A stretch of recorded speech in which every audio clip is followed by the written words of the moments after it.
একদল অলস মানুষের চেয়ে একজন কর্মঠ মানুষের মূল্যায়ন কিন্তু অনেক বেশি। একদল অযোগ্য মানুষের চেয়ে একজন যোগ্য মানুষের মর্যাদা কিন্তু অনেক বেশি।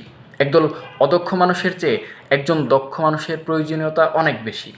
আমাদের মধ্যে যদি দক্ষতা থাকে, আমাদের মধ্যে যদি যোগ্যতা থাকে, যদি পরিশ্রম করার মানসিকতা আমাদের মধ্যে থাকে, এখনও অনেক জায়গায় সম্ভাবনার দ্বার ব্যাপকভাবে আমাদের জন্য খুলে যাবে।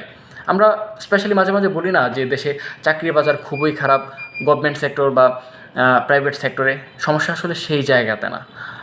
আমরা মাঝে মাঝে বলি যে প্রতিযোগিতা অনেক বেশি, আমাকে ডাকছে না, নিচ্ছে না, সিভিটা পর্যন্ত আমার দেখছে না। সমস্যাটা আসলে সেই জায়গাতে না। সমস্যাটা হচ্ছে আমি আমার নিজের ভেতরে দক্ষতা বিল্ড আপ করতে পারি নাই। সমস্যা হচ্ছে আমি নিজেকে যোগ্য রূপে প্রমাণ করতে পারি নাই। সমস্যাটা হচ্ছে আমার মধ্যে পরিশ্রম করার মানসিকতা নাই, বা যদি থাকেও সেটাকে আমি ঠিকঠাকভাবে প্রকাশ করতে পারছি না। এখনও অনেক কোম্পানি আছে যারা মোটা অঙ্কের স্যালারি দিয়ে আপনার পিছনে খুঁজবে, আপনাকে খুঁজবে, যদি আপনার মধ্যে যোগ্যতা থাকে, দক্ষতা থাকে, পরিশ্রম করার মানসিকতা থাকে। এই জন্য আমাদেরকে সব সময় যোগ্যতা অর্জনের জন্য, দক্ষতা অর্জনের জন্য ক্ষুধার্ত থাকতে হবে।